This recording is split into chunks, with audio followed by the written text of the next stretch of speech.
Again, good evening, church.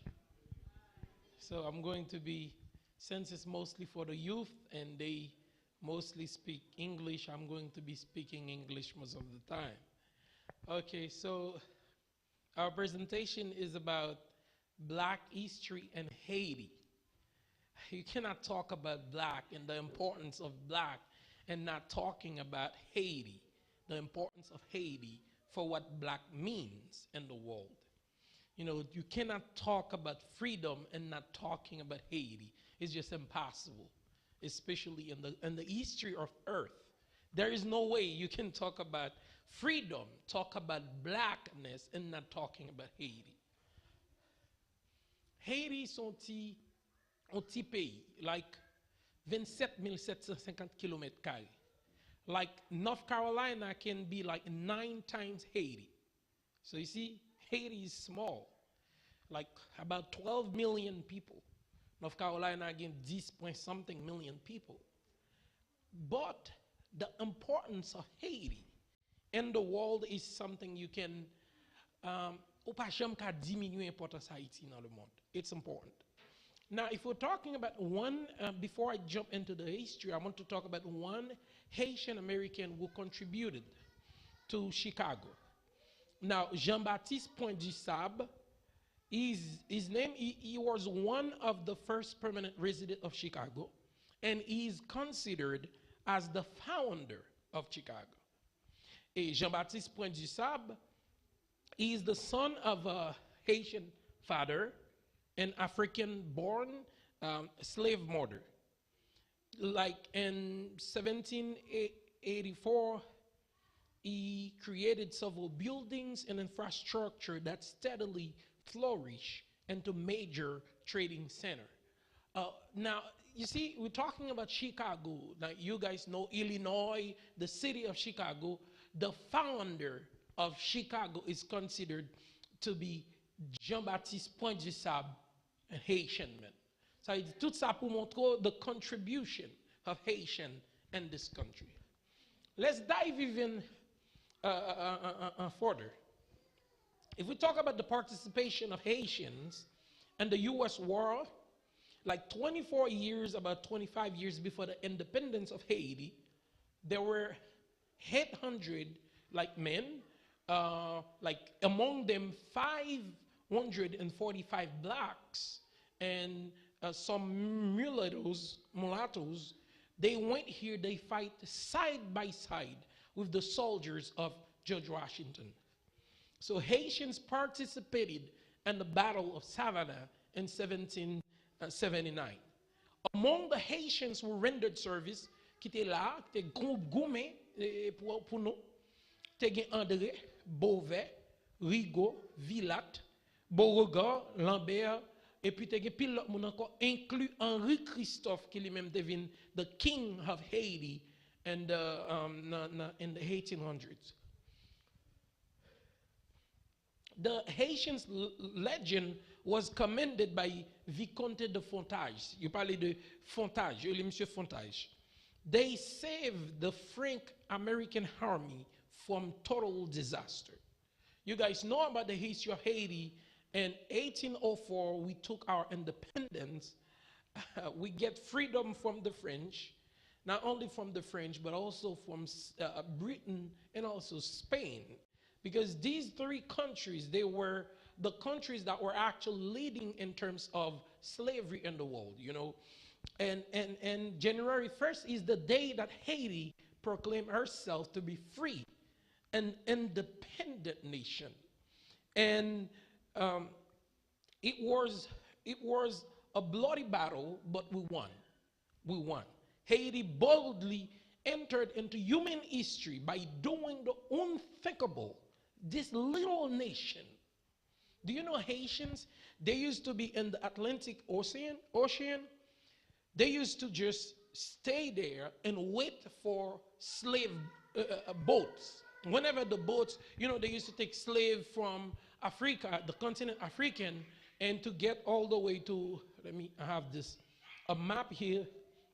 They used to get slaves from the African continent and bring the slave to the, you know, North America and also the Caribbean.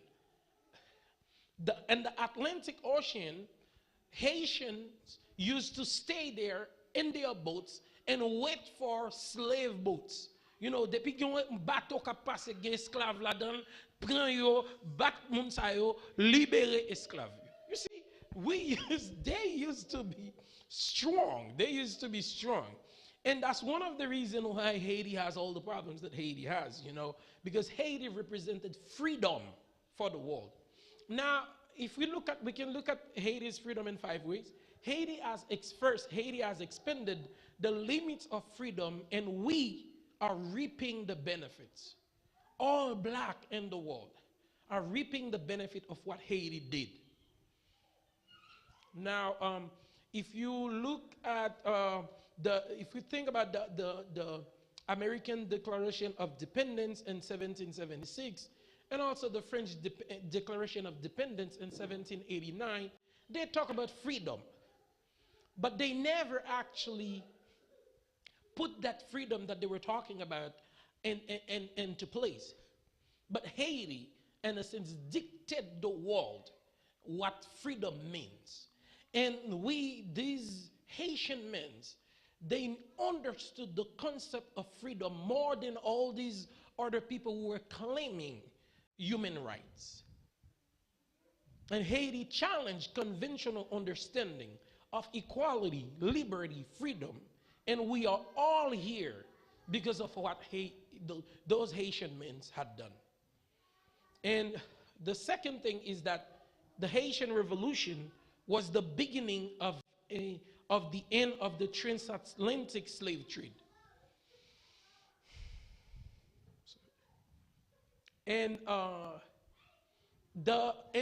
Haiti took its independence in 1804, but 3 years later, the transatlantic slave trade was abolished in Britain. So, you know, they used to be buying slaves from Africa, bring them to Europe, everywhere, to work. But because of what Haiti had done, they had stopped that. You know, this is a big victory for the world. And do you know the UN commemorated Haiti's instrumental role in ending slave trade by adopting August 23rd as the official international day for the remembrance of slaves. But do you know why they do that on August 23rd? Because on the night of August 22nd to 23rd, the Haitian Revolution began. Yeah, that's why they do it on that day. Now, the third reason why Haiti is important for the world is because Haiti is the reason for the Louisiana Purchase. Now, the Louisiana Purchase that they're talking about is région Louisiana, ça a été gagné. It's like, c'est comme si vous divisez map là en 3 grandes parties. Dans mi-temps États-Unis, côté il y a environ 12 states qui dans mid États-Unis, toutes states ça yo net, yo été acheté par la France. So France, they purchase tout état ça yo nommé Angleterre. Now, tout ça était pour France l'été. Now, what happened was that just when there was this war between Haiti, que était relé à l'époque Saint-Domingue, and France, Napoléon, qui lui-même qui était en tête la France, il pas voulait vendre Louisiana. Il pas voulait vendre espace ça pour le bail parce que il était un plan avec. He wanted to do something with that space because they wanted to build a big empire. Now what happened was that as they realized that they were losing the war, they needed money, so they made a very cheap bargain where they sell the Louisiana territory for less than 3 cents per acre. 3 cents per acre. This was a very cheap deal because they were losing the war. They needed money because they wanted to get Haiti because Haiti was more profitable for them. Haiti was contributing like 60% of all the coffee in the world was coming from Haiti. 40% of all the sugar in the world was coming from Haiti. So this little colony was so profitable when he realized that he was losing the war against Haiti. So he said, you know what, let me just focus on just Haiti. Getting Haiti is more important for me than this Louisiana. Let me sell that. So he sell the territory, and that's why the U.S. now has this big territory. So you guys know it means a lot. This is more than the space that we're talking about. I should have given it to Parnell so you could see it. That space was very big. You want to see? Yes, yes, yes. This portion, yes, from Louisiana all the way to Canada. Mm-hmm. Yes, yes. This is more than like 12 states, something like that. Yeah. So imagine, without Haiti, the U.S. wouldn't have had all these 12 states. You see, Haiti, Haiti is the reason for the purchase of Louisiana. And that's why when you go to New Orleans, they know that they have this state because of Haiti. And the culture there is also an Haitian culture. So that's another reason. And I'm going to tell you why Haiti inspired countless of other fights for freedom around the globe. Now, if you're talking about Venezuela, Colombia, Ecuador, they kind of use Haitian national flag, a customized version of the Haitian national flag. Do you see what that means? They love what we did so much that we inspired their flag. Now, if we look at Haiti was the first country to provide a safe haven for all former slaves and for current slaves who needed protection. Haiti financially and morally supported revolutionaries such as Simon Bolivar, the leader who led Venezuela, Bolivia, Colombia, Ecuador, Peru, and Panama to independence. We helped them. And interestingly enough, Venezuela's flag was created and first flown in Jacmel in Haiti in 1806. Drapeau Venezuela, premier côté le levé c'est en Haïti à Jacmel en 1806. Ouais qui Venezuela te reconnaissant et ça fait un bon programme Petro-Caribé. Yeah. Très reconnaissant envers nous-mêmes. Nous aidons en pile.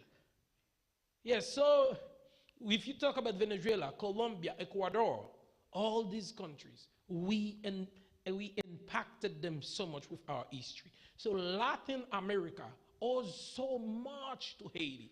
Et ça fait qu'il y a plusieurs côtés où on aller, ou pas besoin de visa pour aller là yo, en Latin America. Et il y a un pile nan yo tout qui nan rue qui porte nom ancien président haïtien. And the last thing, Haiti's model was pure strength and perseverance. Truly look like true strength and perseverance. C'est pas pour dire, you guys need to understand that Haiti was hard pressed. They did not give it to us. We had to fight for it. And Haiti was forced to pay friends 90 million francs. 90 million francs is equivalent to 21 billion US dollar in today's money. Do you see that?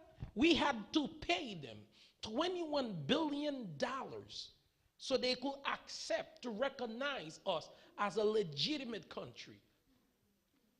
Imaginez qui ça comme ça t'as fait. Pour un petit pays, Haïti son point lié, m'dou. État nous il a fait 9 fois Haïti, Haïti son petit point. So on prend $21 billion juste pour reconnaître nous parce que nous étions tellement bas au problème nous craser commerce monde là.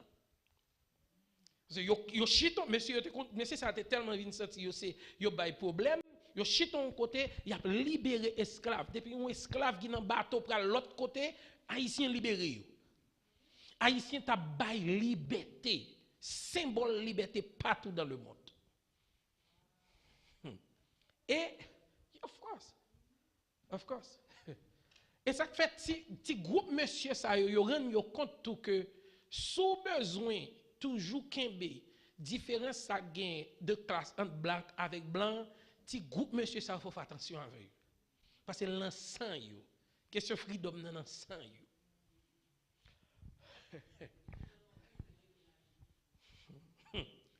Non, Haiti représente un pile pour monde là. Et monde là comme ça. Et m'vle nous-mêmes, young Haitians who are living here in the United States of America, to know that your country has contributed so much, not only to America, but to the world, and to you as black. And you, we, Jodia, there is not much for us to be proud of, especially Jean Bagay yo prale nan pays la qui fait nous mal en pile.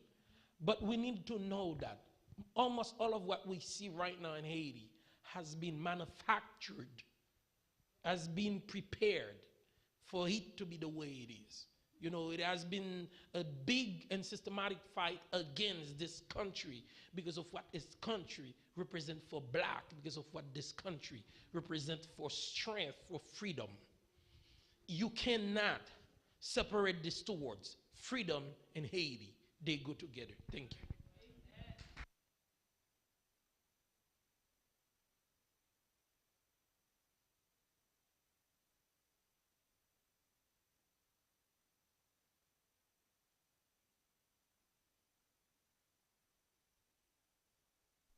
This presentation, we take the questions after, or I don't know. Okay.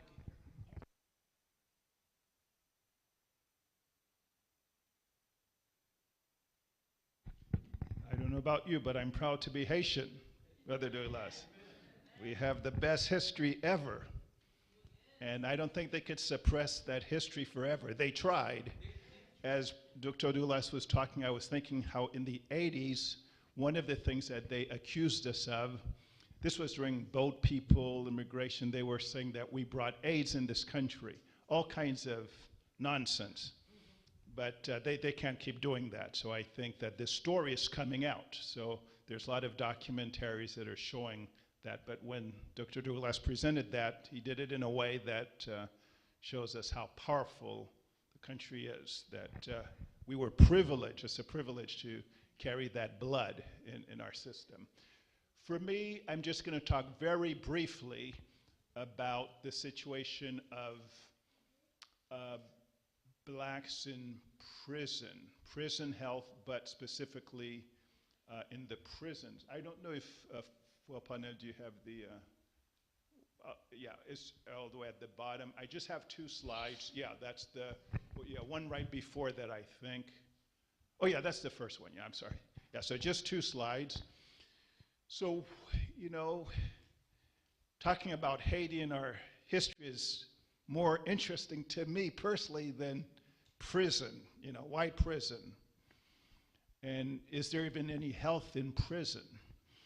Well, first of all, any of us can end up in prison. Do we think that we're that there's anything about us that makes it impossible for us to end up in prison? We can end up in prison, right? They can stop you and throw you unjustly in prison. So only by the grace of God are we not locked up, okay? Now, I have a little bit of experience in the prison system because I worked there for 10 years of my life, 10 years. And so let me tell you a little bit about my background working in the prisons in this country, and then I'll share with you a few facts and we'll open up to questions, okay, that you can ask Dr. Douglas and myself, you know, a panel discussion.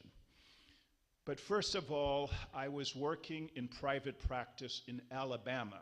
So happened to be the state where Martin Luther King was and many people, Rosa Parks, the civil rights, a lot of things happened in Alabama. I was in Montgomery, you know, we visited Birmingham, Alabama, where there were, you know, fires and all kinds of problems, a lot of racism.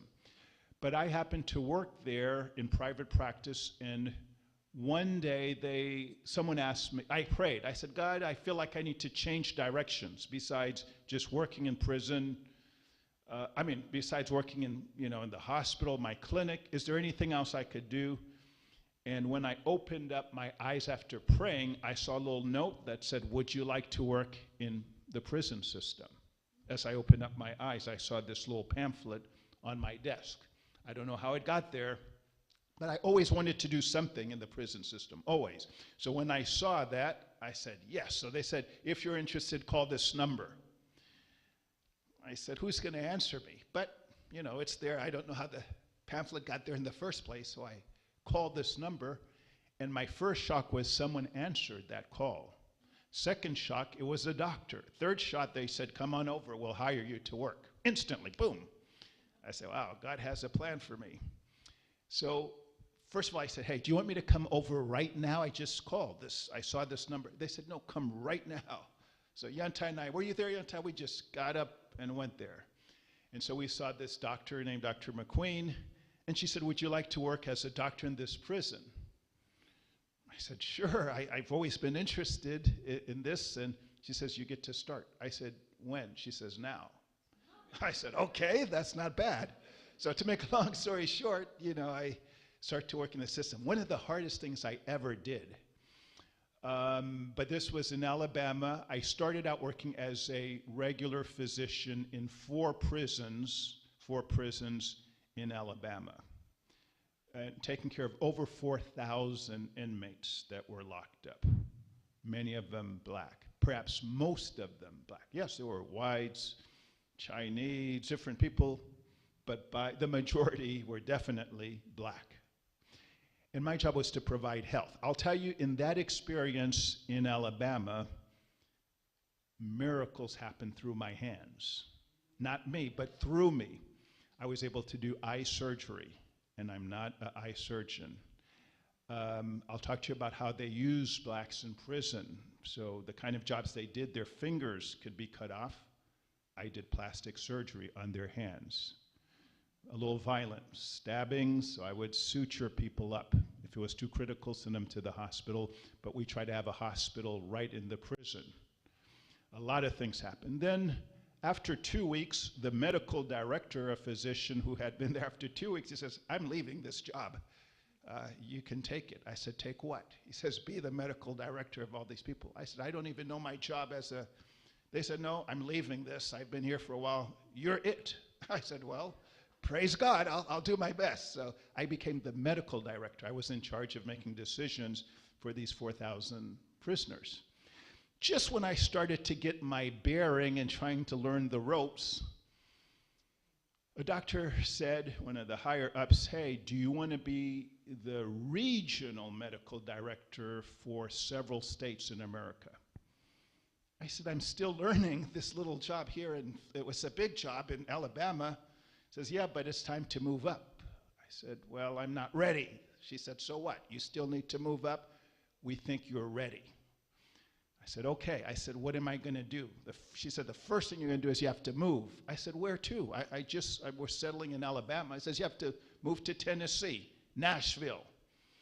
So Yunta and I, we said, okay, praise God. Sometimes you have to praise God, right, when he tells you to do things. So, and then I said, what? So then it got a little tricky because our office, I was at the corporate office, but I had to work in prisons. None of them were in the state of Tennessee. Can you imagine living somewhere, but working in Georgia, South Carolina, North Carolina, Virginia, Pennsylvania, Michigan? What that means is I lived in one place, but I was in the plane traveling every week or every other week, visiting different prisons in our nation. What was God doing, though? God was preparing me to see with my own two eyes and my experience what's really happening to the invisible world of prison. Why do I say invisible? Do you think about prison every day? No. You think about school, you think about work, you think about bills, you think about the gym, you think about anything, but we forget about all the prisons around us. My job was to travel, so I would travel, let me tell you, even though I didn't live in North Carolina before I ever moved here, I would go to supervise the jail in Greensboro, High Point. I would go to a jail by Atlanta, Savannah. When I went to Savannah, I got to see the monuments of the Haitians that fought for this country. So we would go to Savannah. We would go to Arlington. I had a jail there, and sometimes Yanta would bring Yanta with me sometimes there. Portsmouth, where Ray Charles was born, the musician there. Where else? Michigan, etc. So we would see all the jails, one in Charleston, South Carolina. My job was to see what the doctors in prison was doing. I was supervising them. After about 2 years, I said, hey, you know, I'm getting this. I was in management, you know, the boss, this, that. I was getting happy. They said, well, we have something else for you. I said, what? They said, you're going somewhere else. I said, where? They said, to Kansas. I said, where's Kansas? I don't know where Kansas is. New York, maybe. Miami, maybe, but Kansas. They said, no, there's a need there. We want you to be the medical director of the entire state of Kansas. I said, get out of here. We're not going to do that. They said, no, there's a calling. You got to do it. So we went, Ty and I, we moved again, and we saw the situation. So that's my background. I was working and supervised over 20 jails and prisons. Let me tell you the difference between jails and prisons. If they lock you up, or someone speed drive, whatever, you end up in prison. First you go to jail. Okay, that's where it's a detention center. Once you're sentenced, then you go to a prison. You've been sentenced. But before you're sentenced, you may go into jail for a week, 2 weeks, 3 months, sometimes even a year, but it's not permanent. But once you've gone through the court system and you're found guilty and sentenced, then you may go to a prison. Jail, temporary, prison is a longer stay. Jails and prisons. So I worked in both of them, but in Kansas they said to go to work and supervise all the prisoners, all 10,000 of them in Kansas. Also, when you see DOC, Department of Corrections, that's prison, any DOC. So for Alabama, where I worked before, ADOC stands for Alabama Department of Correction, that's prison. Michigan, MDOC, Michigan Department of Correction, etc. Okay, Alabama Department of Corrections. So the first letter of the state with DOC, whereas jails have different names in High Point, Greensboro, etc. Next slide. We'll end with this last slide. I'm just going to give you a few points that I've observed. Number one, when you work in that system, you realize that there are way more blacks than whites, 5 times more blacks than whites. The problem is there are more people in prison, period, in America. So United States is only 5% of the world, so this is a big country. But we have, of all the prisoners in the entire world, Russia, India, Haiti, Japan, we have 25% of all prisoners on the planet here. So when I say that the prisons and jails are invisible, I mean they're all around us, but we don't have time. We're busy, but they're there. So my job was to go to the different prisons and jails. Some of them are isolated. Many of them are a little outside the city because people get scared. But really, there's a lot of prisons and jails and detention centers. So we have 1/4 of all the prisoners in this system here in America. So it's a terrible system, and 5 times more of them are black. Disproportionate amount of minority and blacks. So there's a great disparity there. I'm going to say something that's sad. Many people in my shoes realize that this is modern day slavery. Modern day slavery. Why?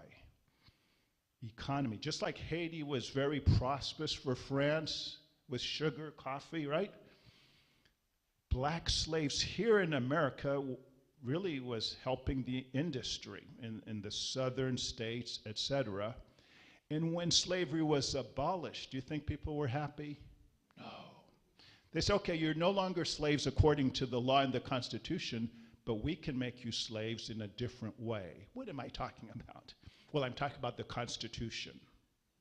Let's relook at the 13th Amendment. Can we go into one little detail? Then I'll be finished. We'll ask questions.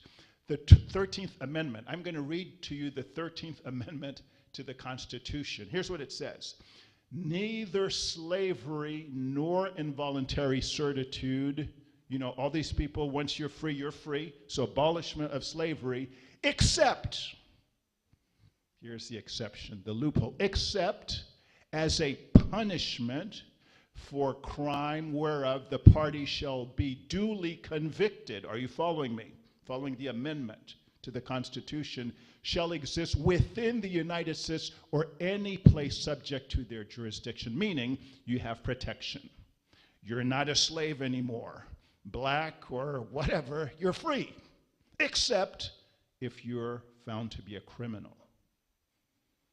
So it's the criminalization of behavior, including drugs, including mental disease. Oh, go to the prison, go to the jail, unfairly. That's why there are so many blacks. And once we are in prison, because it's my brothers there and sisters in prison, then they have you do free labor.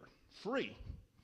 Work on the highway, do this, do that, no protection, because you are, even the Constitution doesn't protect you because you are a so-called criminal. So that's the loophole. That's why there are so many people behind bars in this modern day slavery. That's why when I took care of them in the medical, can you imagine, some of them shouldn't be there at all. Are there crimes? Yes, everyone commits crime, black, white, drugs, but sometimes the problem isn't just a crime. Sometimes it's rehab, right? Sometimes you need to educate, put them in a center. Sometimes it's a psychotic illness. Sometimes it's treatment that they need in a different setting, not in prison for 10, 15 years. That's not the solution. And so whenever I saw someone who had the same pain job as me, it was my ministry to help them, to reach out to them. And I was always blessed by doing this work. For Christ says, I was in prison and you visited me. So we're going to end in that. There's something called deliberate indifference, and I'm not going to even go into that detail, but there was a time up until recently where if a black and sometimes even a poor white person was thrown in jail, no health care. They could torture you, beat you, and they would say, the law, so what? There's no protection for you once you're in prison. It was a nightmare. Rape people, women, all kinds of stuff. So fortunately now there are laws called deliberate indifference where if you're not providing enough care, it's called cruel and unusual punishment, and you could be sued for that. So now this is a very litigious environment, fortunately, where one has to now be a little bit careful, because with civil rights and people looking at what's happening, I looked at things happening. If I saw that something was irregular, they heard from me, because God put me in that position, and no one could get away with things under my watch. And there are many other doctors in those positions of leadership that made a difference. Still very difficult. So what that means is we all should be visiting people who are locked up. Whether you know them or you don't, you should spend time, personal time, to visit our brethren, because we're accountable for that. So I'm going to stop here, and I guess you can ask us questions. We'll try to answer them. Sorry, before we jump into the questions, Brother Parnell wanted to have a short video, like a 3-minute video. In fact, it talks about black and also prison. And after that, we're going to take questions. Thank you.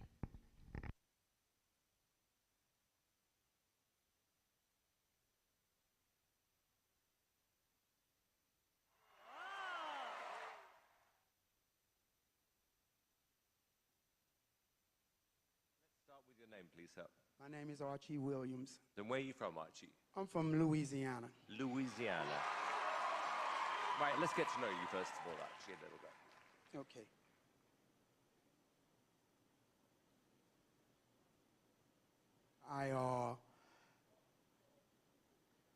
I was just incarcerated for 37 years for somebody else's crime. Ooh. DNA freed me. Oh, wow. Oh, my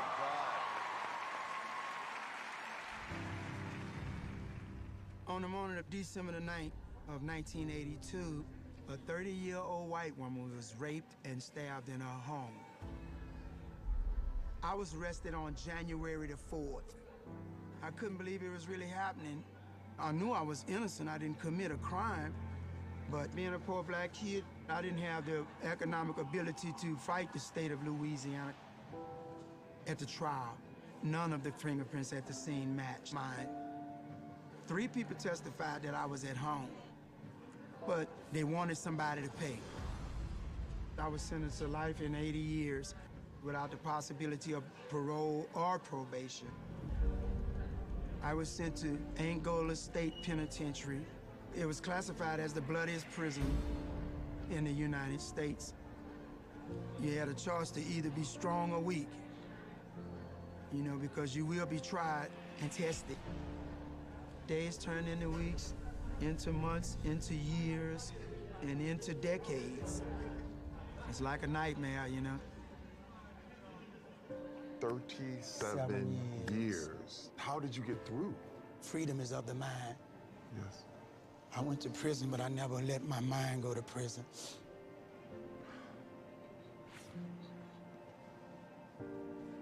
When, you know, you're faced with dark times, what I would do is I would pray and sing. This is how I got peace, you know, and when the Innocent Project took my case, I just kept hope that they will prevail. This new technology got me back in court. They was ordered to, you know, run the fingerprints in the database.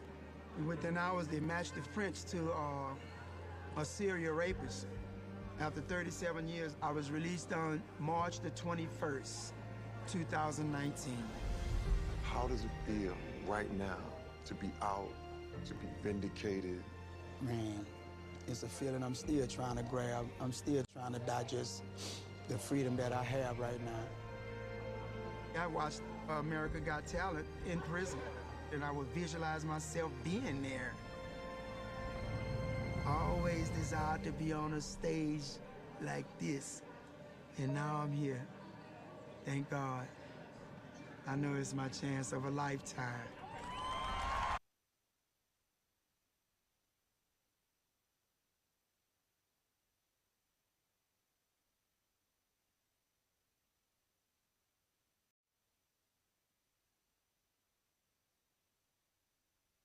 Worked in so many prisons that I forgot to mention that, and yet Ty probably remembers, I may have even met this man because one of the projects I had was to visit, as he said, the bloodiest prison in America.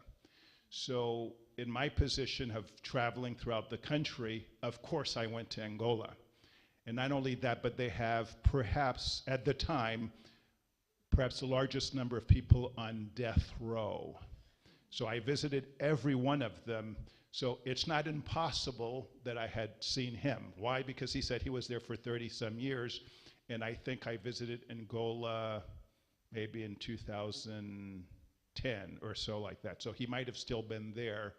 And if he were temporarily in death row, I would have seen him. So yes, Angola, that was one of the experiences that I had.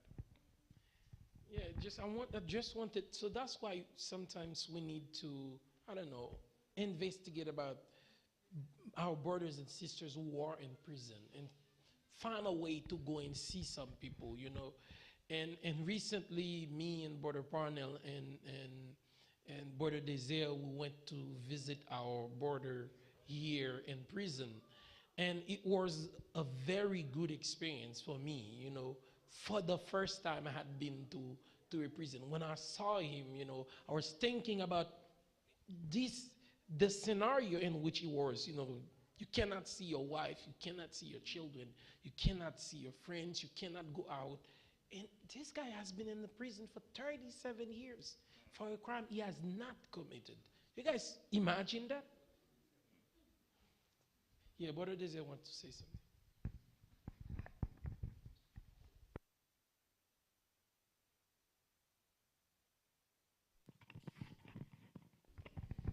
Thank you for this presentation, and I wish that this place was full.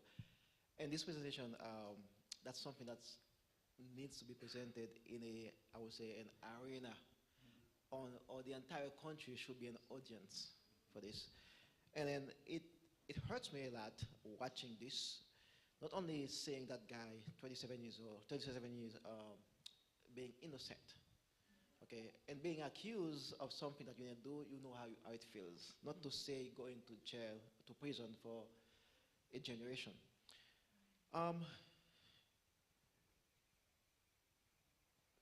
I kind of speechless because, all right, something that was said, you said, I heard,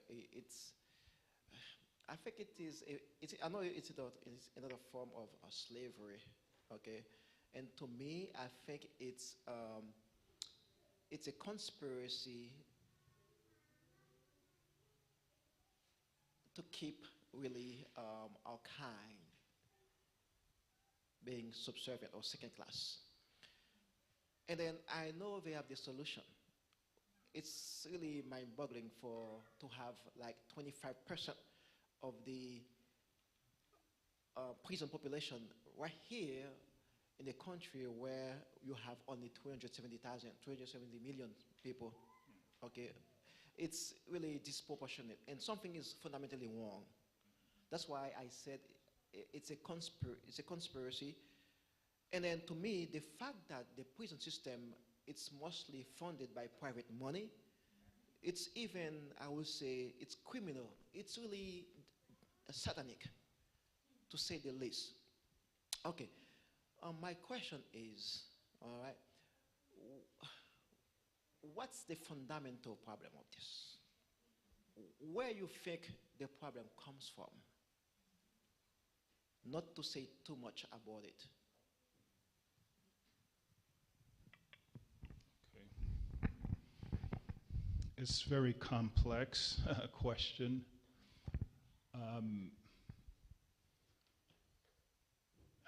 Supremacy, that's the word that comes to my mind, white supremacy. So this is not an attack against another race as much as white supremacy. That's what it is. There's a fear that if you have a mass of very powerful people, be that black, be they Haitian, it's the same kind of problem with Haiti. I mean, if a group of enslaved people could defeat the biggest army, including Napoleon, they're not going to be comfortable with that. So this is, and why am I saying that? Because when I worked in the prison system, I saw some very powerful individuals, intelligent.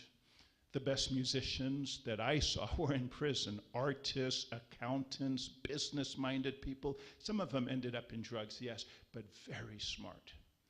You get a group of these people in society, and if people aren't comfortable with them, that's that. So that's one, fear of the other. Two is an economic issue too, where not only are there some people scared of us, and I'm talking about the white supremacists, period, but two, they don't want to invest in them. So when people say, make America great again, it's my country, we don't want immigrants, blah, blah, blah, blah, blah, it's fear. Do you see what I'm saying? And so it's such a big problem that I don't even know what the complete solution is, but that's what I think it is, fear of the other, the power of the other. Sorry, I don't want to say too much, but this I have to say. I was watching a documentary on 60 Minutes. It's regarding the prison system in Germany. The system is designed for the inmate. Whenever that inmate comes out of the prison, it's to be a better person. Yes. A better citizen. You go to jail, to prison, to be rehabilitated. Okay, you pay your crime, yes, but you come out as a better person, a productive individual. Here, in this place, you come out as a core criminal. Your life is destroyed. You cannot find a job. You cannot vote. You have no right. You are less than a dog. Okay, so to me, in this so-called great nation, where you find the most horrible crime that they place on top of a pedestal for everyone to see, it's purely evil. Sometimes we think that we think in a way of superficial, thinking that, oh, this black people, that, we don't behave this, we behave that. But there is a deeper problem with that. And then the behavior that we criticize, it's come from something else that they have created. So we are trapped no matter what. And then for us young people, we have to be aware of it, so we don't fall into that trap. We do something innocent, a lot of like speeding or something, we infringe the law, and it's the end of your life. You have a record. No matter what you did, once you go fill an application, you said you've been arrested, you ask you more questions, and then you're done. There is no more dream for you. You can, yeah, and so when that happens, if you're not the type of person that goes to the prison and visit, which we should, you might find some people who have left prison who are looking for an opportunity, including humanity. I think now that we saw this clip, and I agree with you, Brother Emmanuel, we should be the people that talk to them and give them a chance the best we can. Very important. One of the worst things that I saw working all these years is when someone had left the prison and they came back. I would see the same person coming back. That was terrible. So yes, the system isn't to make people better. Some people argue it's to make them worse and to keep them away. The only other thing I wanted to say, as Brother Emmanuel was talking, is if you get a chance, your homework, please look at, there is in Netflix now a documentary called 13th, after the 13th Amendment, on prison. Has anyone looked at that before, 13? So if you get a chance on Netflix, if you have that, or there may be on other, it's just called 13th. It's again on the 13th Amendment and the whole history of incarceration in this country, including blacks. So it'll put everything that you're saying in the conspiracy in good perspective. President Barack Obama speaks in that. One of the companies I used to work in is mentioned in that documentary. It's probably the best that I've seen. Yes. I wanted to say something. I think everything, you know, like talking about Haiti, black history, prison, they work together. There's an association. And when you look at back in history, I think all the things, like the fact that you see so many black people in the jail system, it has to do with what we have done in the 1960s when we fight for freedom, you know. And after that, you know, they wanted a way to kind of like, the question was, how come they did this revolution? Who financed this revolution? So how can we find a way for that not to be repeated? Since they realized it was the family, it's family that financed that revolution, they wanted a way to kind of first destroy the family, the black nuclear family. These are things in history written, you can read them. And another thing was that to criminalize drugs, like even if you have like very little amount of drug, they criminalize that. Marijuana is criminalized, all these things. And also go ahead and put the drugs in the black community. They first put the drug in the black community, criminalize it. Once they find you with the drug, they put you in jail. Once you are in jail, you get out, and social security number is, everything is connected. Now they see that you've been in jail, you can no longer go to work, and now you won't have enough money, and now you cannot finance revolution the way you finance revolution in the 1960s. They've done that in the 1970s, and they prepare everything, you know. It's documented, things that you can read. And I think it's the fear of the order, as you just mentioned. It's the fear of the order. It's satanic. It's from Satan. Only Satan can do something like that, you know.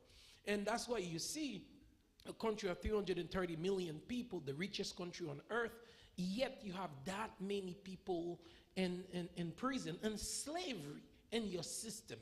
It is a problem. You know, it's a problem. When you see Japan, you see all these other countries, like they don't have this problem that we have. And the fact that is disproportionately more black, we only have 13% of the population here is black. 13% is black out of that 330 million people, but yet in the prison system, you see that many black, there is a problem. It's not random. It was manufactured. It was decided. So, and I think as long as we have something to do, as Dr. Kobe just said, we have our role to play. Even if we do not have people in jail, we need to find a way to help them reinsert the society, reinsert society. If we ever know somebody who was in jail, when that person is out, find a way to help the person. But even if we do not know somebody, but we can always come up with programs where we go to prison, reach out to people and pray, find a way to help. I think that's what we can do.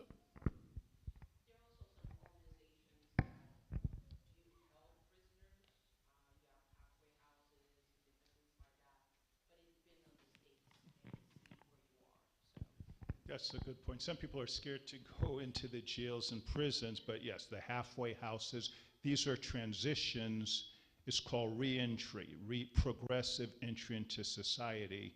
So you can even work there, volunteer, do things with people that have gotten out, looking for a job, looking for skills, and that'll make you gratified. One thing too is, as they were talking, Dr. Doulas, is it's amazing, the land of the free, right? That's why we're fighting for Ukraine, freedom. Do we have freedom? Well, some people do, but I can tell you a lot of people don't. So it's a contradiction. Who had their hand? Oh, yes, sister, go ahead. Moi, dis merci avec Dr. Paul et Dr. Doulas pour façon que nous présenter Black Story ça. Question que m'a posée. Je ne jeudi pays nous a fait face avec une situation qui est vraiment critique et nous t'ai aidé les États-Unis pour te gagner freedom yo. Est-ce que je ne jeudi un problème que nous avons confronté? Est-ce que United States n'est pas un acteur dans le problème pays nous?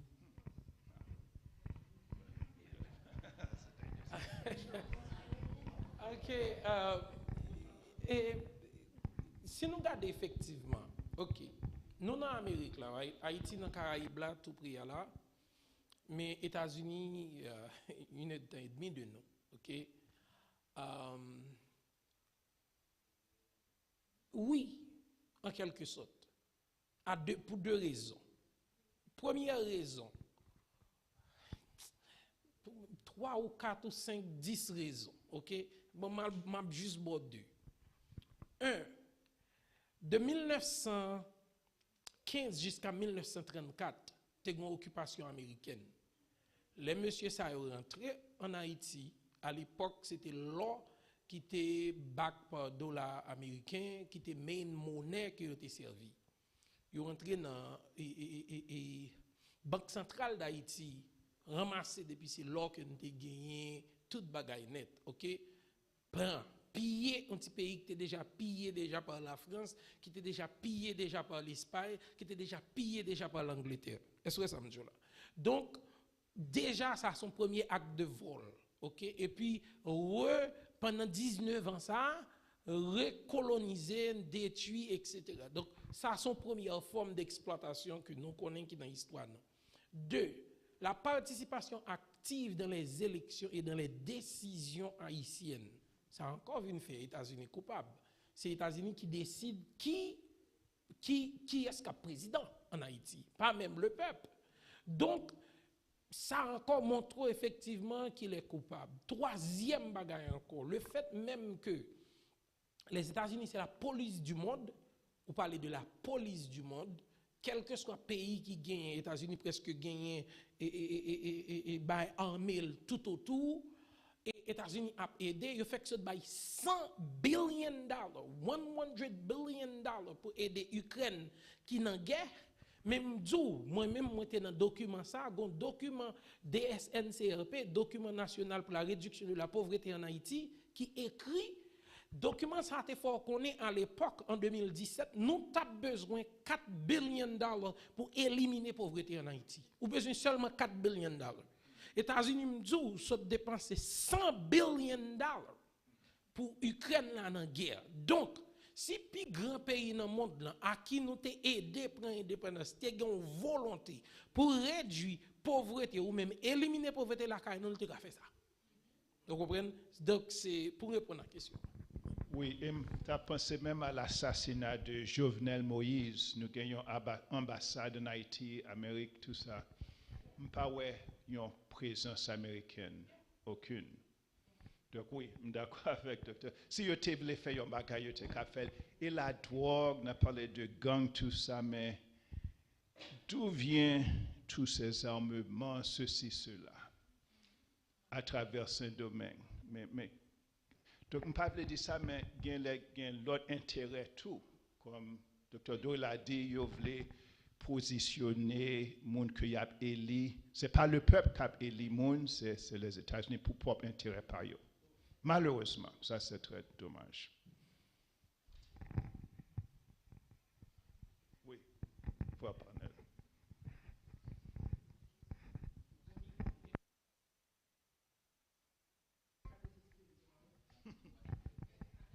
Toujours de l'espoir quand même. Pas de solution. Non. Je n'ai pas grand-chose à dire. C'est que pour moi, le cas d'Haïti est désespéré. Il n'y a pas de solution. Il n'y a pas de porte de sortie. Il y a de l'espoir. Il y a de l'espoir. Il y a de l'espoir. Bon, ok.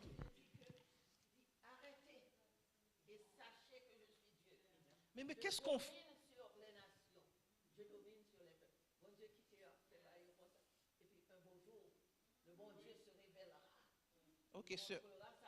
Ok, sœur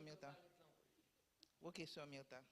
Mais qu'est-ce qu'on fait de ce que la Bible a dit? Nous vivons la fin de l'histoire de l'humanité.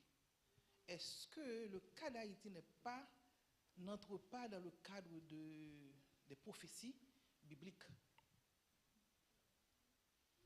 Ça, c'est ma question. Oui, même pas penser que Dieu t'a remis que mon mourir entre-temps avant sa venue.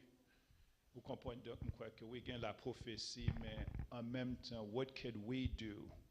Est-ce que nous gagnons part de responsabilité? Encore, regardez ce que les États-Unis font. Vous voyez combien? 100 billions de dollars. En attendant, donc, je crois qu'il y a quand même des choses qui doivent être faites. Diaspora, il y a une responsabilité que nous gagnons tous en tant que peuple haïtien.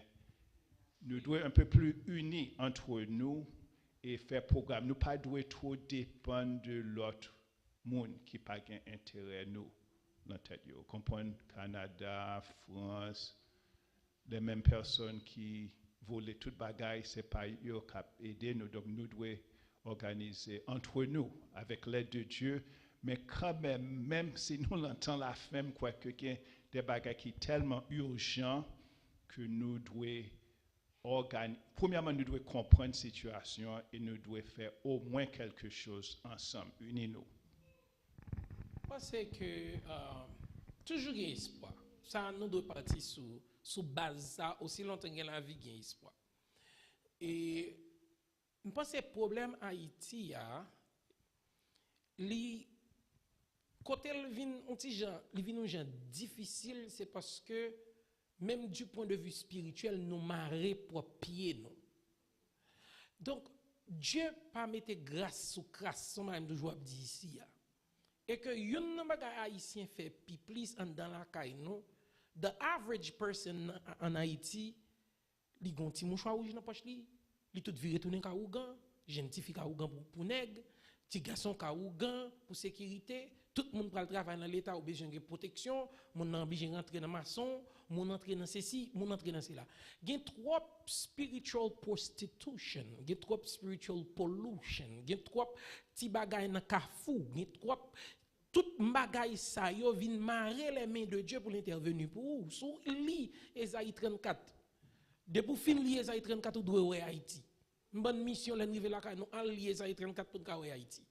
C'est n'après parler côté pays à côté que Dieu a dit, car la colère de Dieu se fonde sur toutes les nations et sa fureur, etc. La parole de qui Jean pays a délaissé, qui Jean green par green moun yo pralé. Moi je te font prêche là côté n'a parole qui Jean the land can spit you out. Tellement que des séries de vieux bagailles ou fait sous lui. Nous jouons avec mort trop. Nous faisons ensemble de bagailles. So, position États-Unis gagne. États-Unis pas gagne seulement en faveur en face Haïti. C'est comme ça toute grande puissance toujours Pour le grand, en général, c'est comme ça, les hommes sur la terre, il faut qu'il y ait un monde en bas ou à peser. Donc, il pesait plusieurs, ok? Et en vent, tout notre grand empire qui était en valeur, c'est qu'on a pesé plusieurs. Est-ce que ça me dit là? Donc, nous-mêmes, nous ne pas prendre emotionally, nous devons prendre strategically, et puis, well, tout l'autre gens.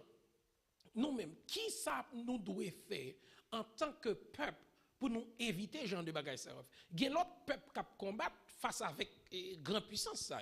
Vous comprenez? Regardons un petit peuple tout près de nous qui est petit. Vous connaissez les grandes Antilles, Cuba, Haïti, Jamaïque, etc. Cuba gourmet contre grande puissance des États-Unis. Cuba fait face avec grande puissance ça pendant longtemps. Cuba sont en bagot pendant longtemps. Mais le peuple cubain pas traîner dans la rue, genre le peuple haïtien a traîné dans la rue. Je pense que nous pas qu'à jouer une faveur Dieu pour intervenir pour nous, pour frapper pied pour nous. Aussi longtemps nous dans chaque cafou, n'a pas bagaille loi, n'a 10, n'a date, je n'a fait là. Yes.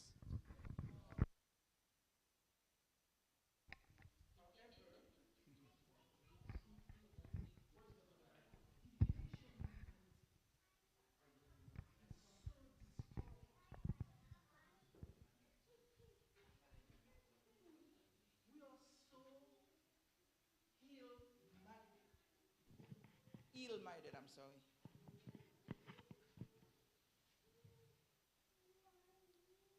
I'm going to say something. Please don't judge me because I'm very upfront. That's how God created me. That mentality is even in the church.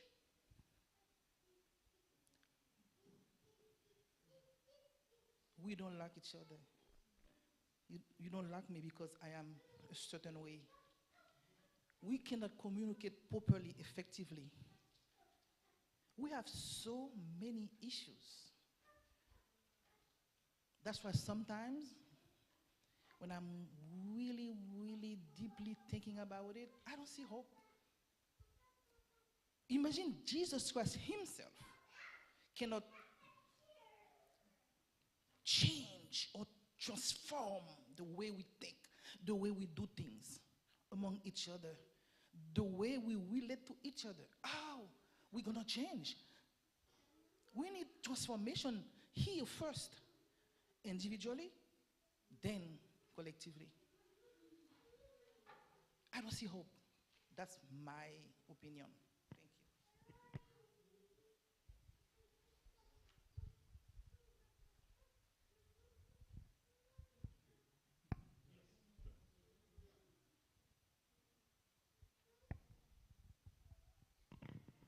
Bon, moi-même, ça que m'a dit, moi-même, moins fière parce que moi haïtienne et me fière de nationalité. Mais un problème que le pays a confronté par l'autre bagaille, que dirigeants nous pas responsables. Parce que un proverbe qui dit comme ça, et si chat pas là, rat apprend caille. Moi-même, je regarde, même dans nos nouvelles qu'on attendait, qu'on a parlé depuis ce qui concerne les pays, on toujours parlé de poorest country in the world, Haïti. Alors, je trouve ça c'est une insulte liée. Et pendant que même dans le pays, ça va entrer, on n'a pas quelle bonne bagaille requirement que mando pour faire un vent pour venir dans le pays. Et pendant que même que vous prenez dans le pays, vous avez cabrit, cap gingolé, que vous n'avez pas que pour aller. Ça veut dire que moi-même, je suis pour dirigeants, moun qui dans le gouvernement, pour être responsable.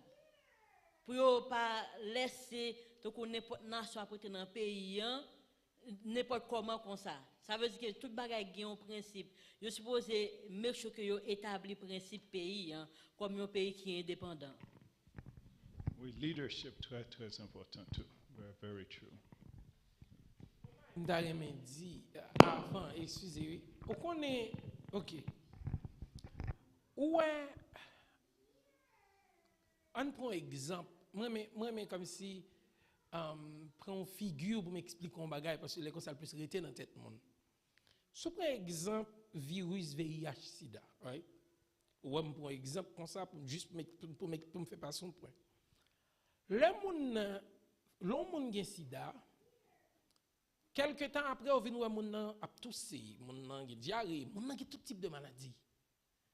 Mais ça vient gagner ces virus là qui détruit le système immunitaire qui lui-même qui était là pour protéger pendant que le système immunitaire là pas là, il y a un ensemble d'infections opportunistes qui profitent de l'absence de système immunitaire là pour attaquer lui et qu'on y a là vulnérable à toute bagaille. OK. Ça passe ces pays nous tant que pays Haïti. Et ça fait toujours on est tant que Martelly, pile le président monsieur ça dans politique qui était dans musique des monde en pile le monde gain pas même fait un bon moyen de qui c'est comme ça, c'est même logique infection opportuniste là. C'est pas faute yo, nous comprenons yo.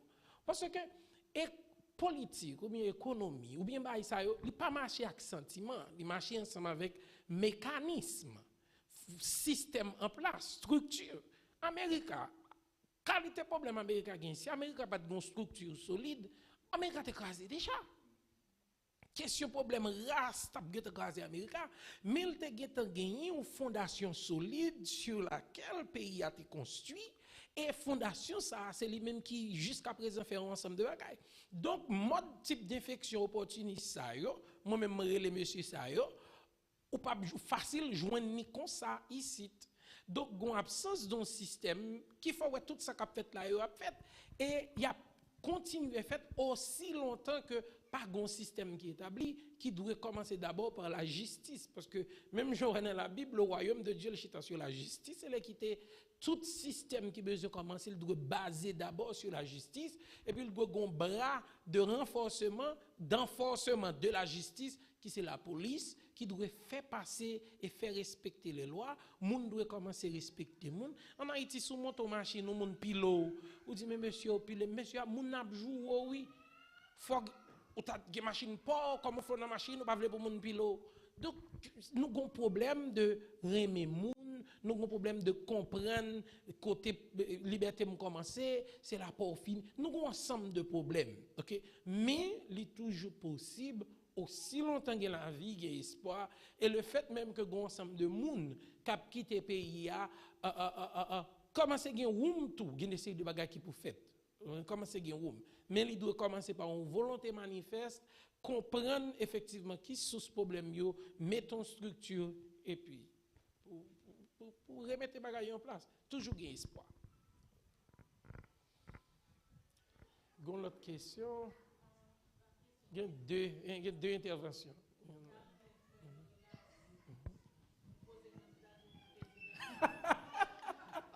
Merci Potel.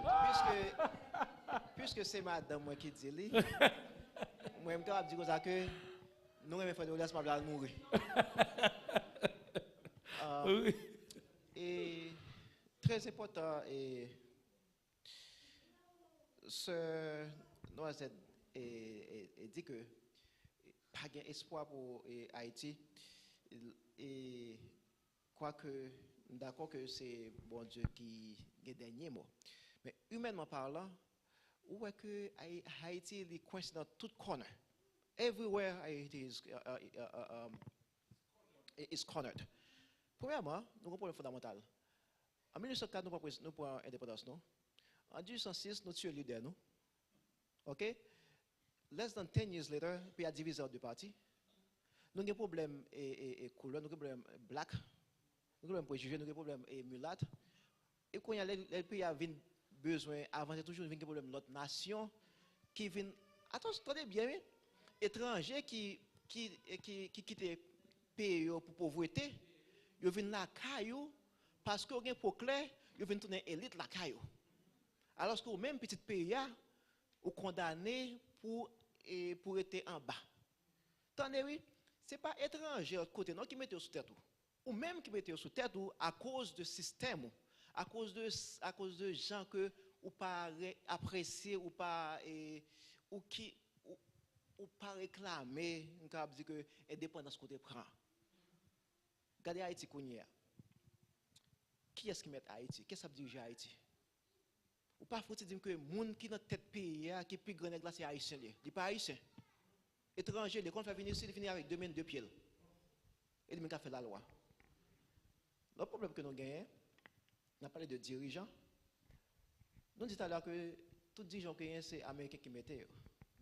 Mais si que c'est un pays où il dépend de l'autre pays pour mettre un dirigeant pour ou pas une volonté pour faire changement qu'on besoin de changement. Tout changement c'est l'autre pays qui a baoulé. Non, l'autre tout bagage ça qu'a fait. Avant de venir dire ça, nous parlons de diaspora. Est-ce que Haïti considère diaspora n'a aucun c'est dans la politique haïtienne? Seul c'est diaspora gagne c'est voyer l'argent. OK? So l'autre tout aspect ça yo ou est que pas gagne soit pour Haïti. Tout à l'heure on mentionnait de Esaïe côté que pays nous fait trop macaque. Mais c'est pas Haïti seulement qui fait magie. Nous parlons de Cuba, mais Cuba c'est un pays communiste. Les communistes pas déclaré un pays qui honore bon Dieu que lié, mais la prospéré. Des grandes disciplines, des grandes structures. C'est-à-dire que le problème est complexe. Nous ne pouvons pas prendre une solution pour dire que mes problèmes Haïti.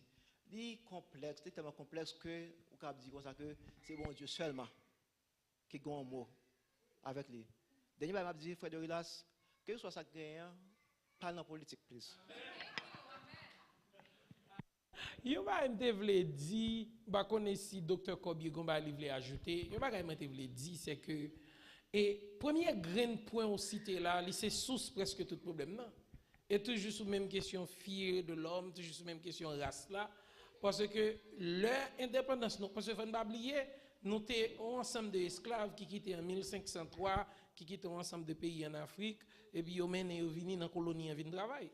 Mais les esclaves ça vinn travailler dans colonie gen blanc qui était là qui ouais belle négresse nous yo et puis yo fait petit avec yo petit ça vinn relé africain et affranchi mulatto et même mulatto ça lui même li remet papa il était toujours voulu aspirer pour le semblant papa qui c'est blanc mais le raï maman qui c'est esclave là donc mulatto ça lui même il était toujours senti supérieur avec noir esclave là maintenant l'indépendance fin faite qu'on y a là parce que blanc lui même il pas jamais voulu ouais mulatto parce que mulatto a senti le même genre blanc l'indépendance fin faite qu'on y a là mulatto a participé dans l'indépendance là tout dans bataille indépendance pétion ton mulatto lui même tout etc.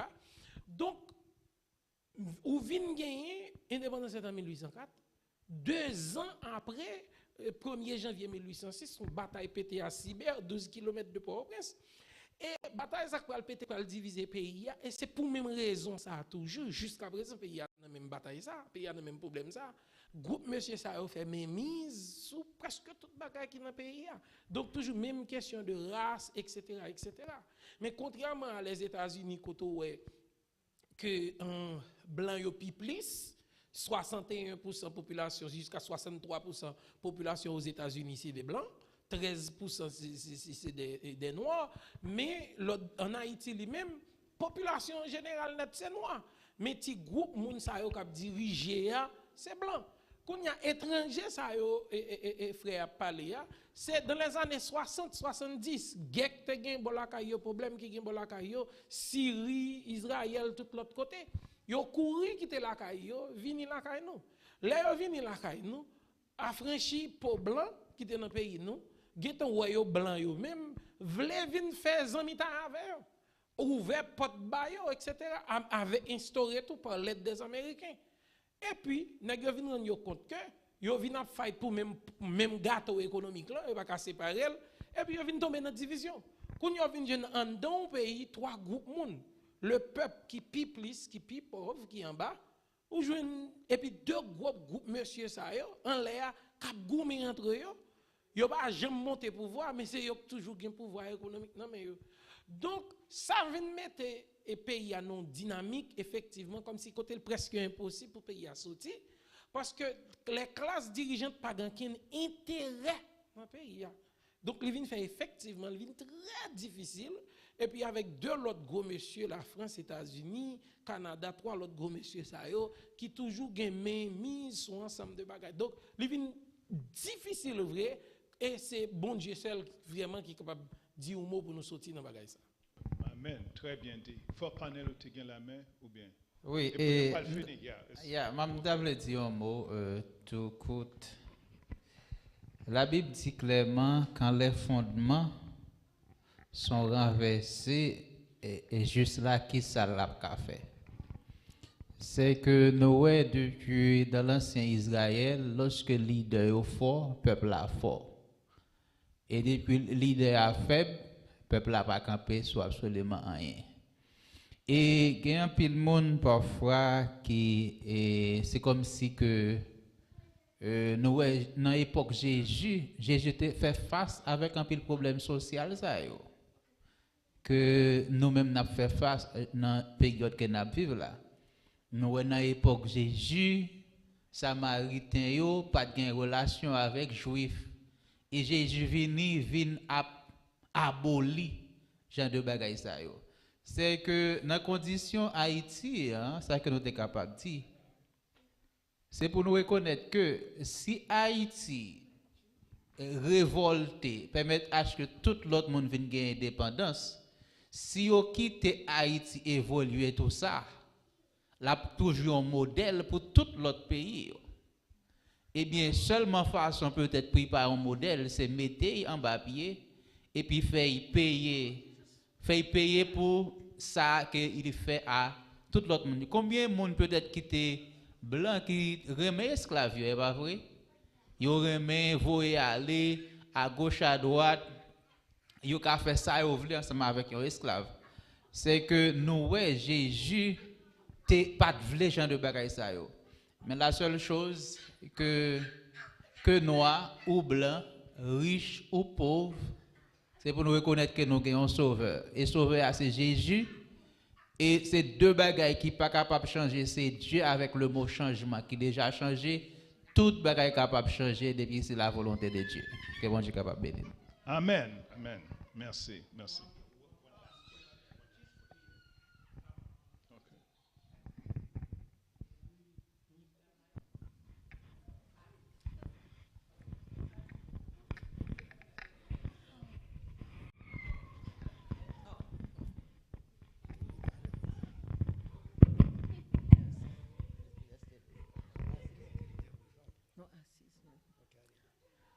Oui, Gomba m'a dit un bail qui que me rappelé qui t'est passé dans l'histoire. Alors, des fois bon Dieu rete pas dit rien, il paraît pas dire rien, mais en fait, il gagne un beau jour l'a parlé comme j'avais dit avant, l'a dit arrêtez et sachez que je suis Dieu. Alors c'est sous ça pour nous compter, même si nous voyons que cas Haïti désespéré, mais nous pas jamais connaître qui ça a passé un jour parce que mon Dieu gagne le lit. M'a songé qui Jean Bonaparte, nous songeons ça a fait tout c'est l'ouverture, il mettait le fort de jour et puis c'est ça même que gagne un monde qui rédige en bas sur il dit et dans un sombre cachot au fort de jour en France. Languissette, un vieux noir qu'admirait l'univers, etc. Alors c'est là où tu mettais, et il y en a là encore, et tout c'est l'ouverture. Vous mettez là. Maintenant, qui ça nous qui vient faire après? C'est là tout c'est l'ouverture. Tu es un côté qui frette. Il n'est pas habitué à frédu parce que c'est en Haïti, pays chaulier. Quelques rares côtés frette quand coquin scoff et puis faut des pains, mais en général, Haïti son pays chaud. Et lui-même, il mettait là, subi un bagaille là, un côté qui très fret. Eh bien, il parle, les combats, il dit, et Bonaparte, ton cœur n'est pas le cœur d'un père, puisque Dieu t'a fait roi des faibles et des puissants. Pourquoi ne veux-tu pas que l'Africain prospère? Bonaparte, rends-moi ma femme et mes enfants. Donc, il était séparé. Et puis, qui ça vient passer après? Ça vient passer Bonaparte. Eh bien, Bonaparte, c'est un côté chaud, Il te mettait Toussaint l'ouverture, un côté qui frette. Toussaint pas habitué à avec bagaille et frette comme ça au fort de jour. Et puis lui-même qui côté al mettait lui et nous songeons côté où te mettait là, elle mettait un côté qui très chaud. Il n'est pas habitué à la chaleur. Donc Toussaint a subi et Frédu, lui-même l'a subi chaleur. Et là, il dit, Dieu Tout-Puissant, tu m'as vaincu. Donc il vient reconnaître la puissance de Dieu. Donc nous-mêmes n'avons pas besoin de peur pour Haïti. On le, tout le monde ça y a dit quand on est Jean, et qui j'en ai là, nous sommes dit quoi, et Bonaparte, Jean Bonaparte te dit, yo même encore y a preuve que bon Dieu gagne la victoire sur yo. Bon Dieu correspond avec yo parce que et bon Dieu ouais que yo pas doit faire peuple là connaître misère comme ça. Maintenant même si certains monde dans peuple là ba yo pied parce que gen monde qui ouvre porte ba yo qui fait mode bagage ça yo. Mais un jour comme j'avais dit tout à l'heure, bon Dieu a dit yo arrêtez et sachez que je suis Dieu. Je domine sur les nations. Je domine sur la terre. On nous compte sur Dieu. Amen. Amen. Ok, c'est la dernière question à poser. Question par moi, c'est concernant la prison. Pas que grand monde qui j'aime faire plan pour tendre à faire prison ni pour ta gonfler. Si nous ça pas malheur, nous avons un monde qui est en prison. Qui premier démarche nous t'a supposé faire? Parce que nous comprenons, nous présentons nos monde en prison, mais si nous avons un monde en prison, qui ça nous t'a supposé faire? Et puis conseil nous connaissons toujours by tout jeune la police reto ou pas n'en parler en pile. Pas argumenter, pas essayer avocat tête. Ça nous connaissons ça. Mais nous-mêmes étant que si et nous-mêmes y aurait ou bien si c'est nous-mêmes y t'a arrêté, qui ça nous supposé faire? Premier bagage nous t'a supposé faire. Si t'as arrêté nous comme si nous parlons en gel parce que nous comprenons la différence en gel à prison. Avait dit si nous parlons en gel, qui ça nous supposé faire? Donc un bagage c'est que nous devons connaître la loi du pays. Donc nous avons quand même des protections qui garantissent. Donc, si nous arrêtons, ou bien nous arrêtons, il est très très important que nous connaissions la loi du process, qu'il y a un système, et même trouver un bon représentant avocat. Donc, il y a un avocat dans le système là qui n'est pas très compétent. Donc, dans ce cas, ça, il est très important de une connexion avec un avocat qui comprend le système là, qui peut aider. Et très important que nous tous nous préparions parce que n'importe quand Timounio cap arrêté, malheureusement nous dans le système ça, donc nous devons préparer mentalement, mais il est très important que nous ayons une connexion avec avocat dans le système ça. Donc c'est un conseil que nous avons donné, mais en même temps nous devons prendre précaution nous pour Timounio apparence parce que déjà il y a un pile préjugé et tout. Donc, il est très important que Timounio très respectable. Si vous arrêtez, que vous pas résiste, etc. Donc, il y a une façon que vous devez comporter pour pas que bagaille vienne pire. Mais quand même, nous devons connaître que nous avons un droit à une protection et parfois nous devons compter sur avocats qui comprennent le système là. Même quelques cas très très difficiles, même quand ça, si ce n'était pas pour DNA, peut-être il tape toujours en prison tout. Et nous devons garder foi nous en Dieu parce que parfois nous n'avons pas 100% contrôle réellement. Donc nous devons compter sur Dieu.